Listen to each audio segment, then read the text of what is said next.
സംസ്ഥാനത്ത് അതിരൂക്ഷമായി തുടരുന്ന സാമ്പത്തിക പ്രതിസന്ധി പുതിയ സർക്കാരിന് സൃഷ്ടിക്കുക കടുത്ത വെല്ലുവിളിയാണ്. പ്രതിസന്ധി ഘട്ടം നിലനിൽക്കുമ്പോഴും ഈ വർഷം ഡിസംബർ വരെ 23,000 കോടി കടമെടുക്കാൻ കേന്ദ്രത്തിൽ നിന്നും അനുമതിയായി. തുടക്കത്തിൽ തന്നെ ക്ഷേമ പെൻഷൻ തുക 3,000 രൂപയായി വർദ്ധിപ്പിച്ചാൽ വലിയൊരു തുക ഇതിനായി മാറ്റിവെക്കേണ്ടി വരുമെന്നതിനാൽ പ്രതിസന്ധിയുടെ ആഘാതം കൂടുകയാണ്. ജ്യോതിഷ് ജനാർദ്ദനാണ് വിശദാംശങ്ങളുമായി തിരുവനന്തപുരത്ത് നിന്നും ചേരുന്നത്. ജ്യോതിഷ്, എന്തായാലും പുതിയ സർക്കാരിനെ സംബന്ധിച്ചിടത്തോളം വലിയൊരു വെല്ലുവിളിയാണ് സർക്കാരിന് മുന്നിലുള്ളത്. കാരണം പഴയ സർക്കാരിൻ്റെ കാലത്ത് വലിയ കടമെടുപ്പും ധൂർത്തും അതിരൂക്ഷമായിരുന്നു. അപ്പോൾ സ്വാഭാവികമായും അടുത്ത സർക്കാരിനെ സംബന്ധിച്ച് ക്ഷേമ പെൻഷൻ ഉൾപ്പെടെ അടച്ചു മുന്നോട്ട് പോകുക എന്നതൊക്കെ വലിയ പ്രതിസന്ധിയാകുമല്ലോ.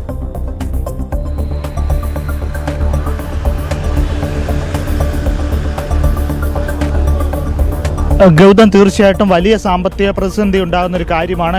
ഇതിപ്പം ക്ഷേമ പെൻഷൻ 3,000 രൂപയാണ് പുതിയ സർക്കാർ ക്ഷേമ പെൻഷനായിട്ട് ഏർപ്പെടുത്തിയിരിക്കുന്നത്. അതുകൂടെ വരുമ്പോഴത്തേന് വലിയ രീതിയിലുള്ള പ്രതിസന്ധിയാണ് ഇപ്പോൾ ഉണ്ടായിരിക്കുന്നത്.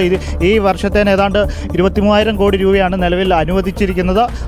ഇതിൽ നിന്നും കൂടെ പോകുമ്പോൾ വലിയ രീതിയിലുള്ള സാമ്പത്തിക പ്രതിസന്ധി ഉണ്ടാകുമെന്ന കാര്യത്തിൽ ഒരു സംശയവുമില്ല. അത്തരത്തിലൊരു സാഹചര്യത്തിൽ ഈ മുന്നോട്ട് സർക്കാരിന് കാരണം ഖജനാവ് കാലിയാണെന്ന് തന്നെ ഇടതുപക്ഷ സർക്കാർ നേരത്തെ തന്നെ പറഞ്ഞിട്ടുള്ളതാണ്. അത്തരത്തിലൊരു സാഹചര്യത്തിലാണ് വലിയൊരു സാമ്പത്തിക ക്ഷേമ പെൻഷന് വേണ്ടി 3,000 രൂപയും കൂടെ ആക്കുമ്പോൾ വലിയൊരു സാമ്പത്തിക പ്രതിസന്ധിയാണ് സംസ്ഥാനത്തിന് ഉണ്ടാകാൻ പോകുന്നത് എന്ന കാര്യത്തിൽ ഒരു സംശയവുമില്ല എന്ന് ഇത്തരത്തിൽ. അതുപോലെ തന്നെ ഇപ്പോൾ മാത്രമല്ല, ഇപ്പോൾ KSRTCയുടെ കാര്യങ്ങൾ വരുന്നു, അതുപോലെ സ്ത്രീകൾക്ക് സൗജന്യ യാത്ര വരുന്നു. ഇത്തരത്തിലുള്ള പുതിയ പദ്ധതികൾ 5 ഇന്ദിരാ ഗ്യാരണ്ടികളാണ് UDF സർക്കാർ പ്രഖ്യാപിച്ചിരിക്കുന്നത്. ഇതെല്ലാം വരുമ്പോഴത്തേനും വലിയ സാമ്പത്തിക പ്രതിസന്ധിയാണ്. നമുക്കറിയാം, ലോട്ടറി അതുപോലെ തന്നെ മദ്യം മാത്രമാണ് സംസ്ഥാനത്തിൻ്റെ സാമ്പത്തിക സ്രോതസ്സായിട്ട് നിലവിലുള്ളത്. ഒരു ബിസിനസ്, ഒരു വ്യവസായ സംരംഭങ്ങളൊന്നുമില്ല.